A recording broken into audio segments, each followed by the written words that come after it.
नमस्कार आप सभी, मेरा नाम है अशोक वीर यादव एडवोकेट और मैं आप सभी के लिए लीगल एडवाइजर वीडियोस अपलोड करता हूं, जो कि आप सब लोग उसको लाइक करते हैं, पसंद करते हैं, शेयर करते हैं और सब्सक्राइब भी करते हैं। और अब तक अगर आपने इस चैनल को सब्सक्राइब नहीं किया तुरंत करिएगा, ताकि दूसरे लोग भी इस जानकारी को पा सकें और अपने केस में इस्तेमाल कर सकें। देखिए, आज का जो समय है वो पत्नी जो है कहीं ना कहीं प्रकार से किसी प्रकार से वो सेक्शन 490 का जो केस है वो अपने पति पर बहुत ज्यादा कर रही हैं। हालांकि मैं सभी पत्नी की बात नहीं करता हूँ, कुछ सही भी कर रही हैं, कुछ गलत भी कर रही हैं। कोर्ट सबसे ज्यादा जो है वो झूठी पत्नी से परेशान है, क्योंकि जहां झूठी पत्नी केस जो करती है अपने पति पर और उसके बाद जो है वो चाहती है कि इस केस में उसको सजा हो जाए, जल्द से जल्द हो जाए, कैसे भी हो जाए, वो जेल चला जाए, इस तरह की उसकी गलत धारणाएं जो है वो मन में लगातार रहती हैं।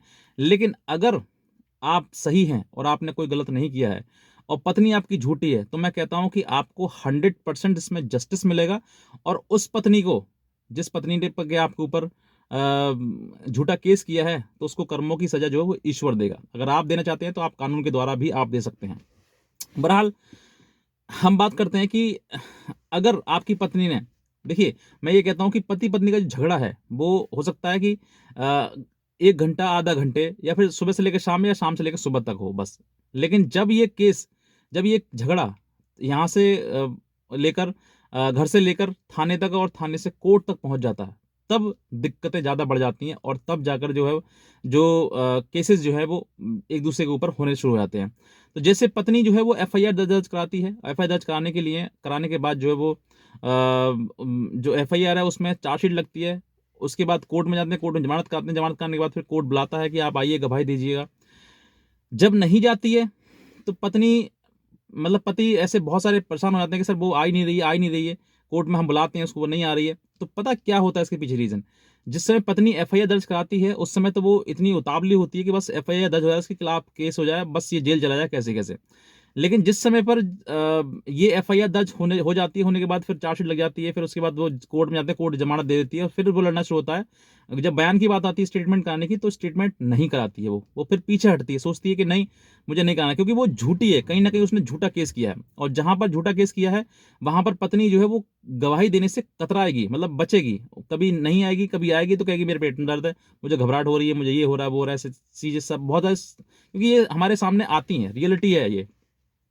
तो अगर आप मान लीजिए आपका केस है, सेक्शन 498 ए केस आपके ऊपर कर दिया है और उसके बाद पत्नी आपकी नहीं आ रही है, या फिर कोर्ट लंबी लंबी डेट दे रहा है और आप चाहते हैं कि सर हम जल्द से जल्द इसको छुटकारा हुआ, क्योंकि बहुत सारे लोग ये भी सवाल पूछते हैं, सर कब खत्म होगा हमारा केस, जो है हमारा सेक्शन 498 का हमारे ऊपर केस कर दिया, ये कब खत्म होगा, हम इसमें कब छुट्टी होगी हमारी।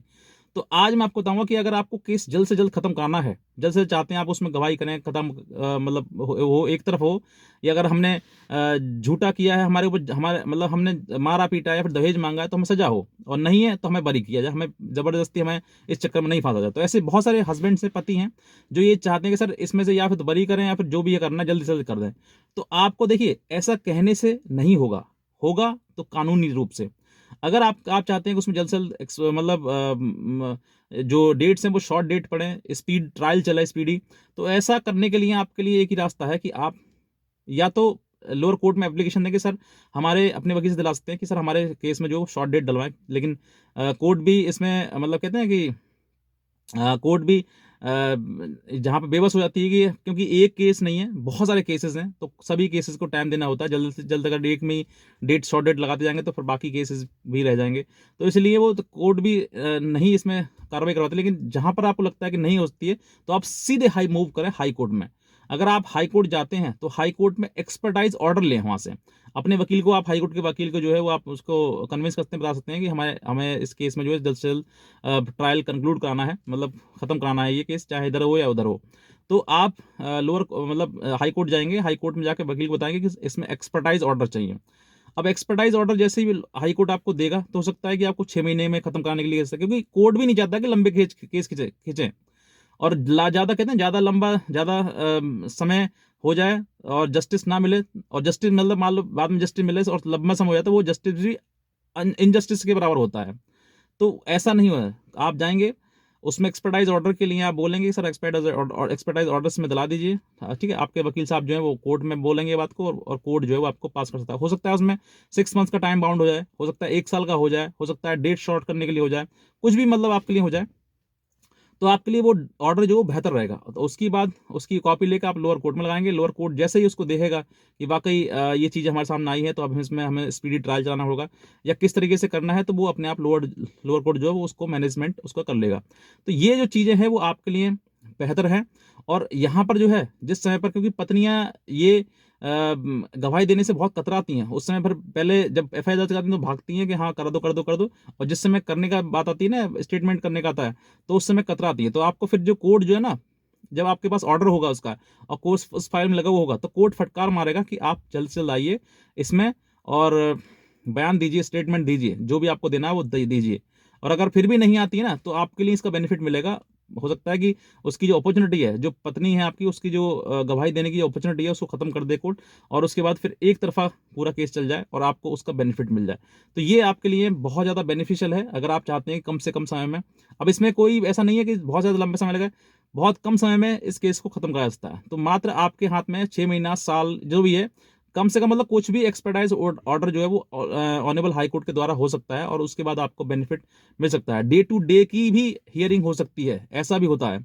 ऐसा नहीं है कि इसमें एक महीना 2 महीने की डेट लग रही है तो वो लगती जाएगी। उसमें शॉर्ट डेट होने के बाद जो है वो कम से कम समय में आपका केस जो है वो निपट जाएगा, तो कंक्लूड हो जाएगा। फिर उसके बाद आप फ्री हो जाएंगे। चाहे आप बोल दीजिए कोर्ट में भी, खुल के बोल दीजिए कि सर अगर हमने, मान लीजिए कि हमने दहेज मांगा, हम पे दहेज केस किया है या हमें मारपीट करी है, तो हमें सजा करो, ठीक है, हम नहीं डर रहे इस बात के लिए। और अगर आपने नहीं किया है तो हमें ऊपर झूठा केस लादा पड़ा है, हम सालों साल से लड़ रहे हैं, भाग रहे हैं, कोर्ट कचहरी चक्कर लगा रहे हैं, क्यों लगाए हम? तो हम नहीं लगाते इस चीज़ के लिए। तो आप इस ये सब चीज़ें खुल के बोलेंगे। जहाँ पर इंसान गलत नहीं होता ना, वहाँ पर बोलता है और कहता भी है, और जहाँ पर गलत होता है तो वहाँ पर कहने की जरूरत है ही नहीं।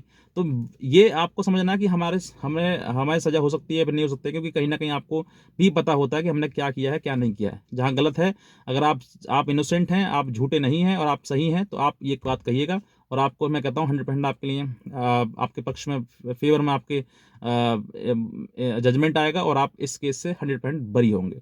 तो ये मेरी तरफ से जानकारी थी। अगर आपको अच्छी लगी तो तुरंत नीचे सब्सक्राइब करिएगा, दूसरे लोगों तक भी इस जानकारी को जरूर शेयर करेगा। आज का वीडियो था, आपसे बहुत धन्यवाद।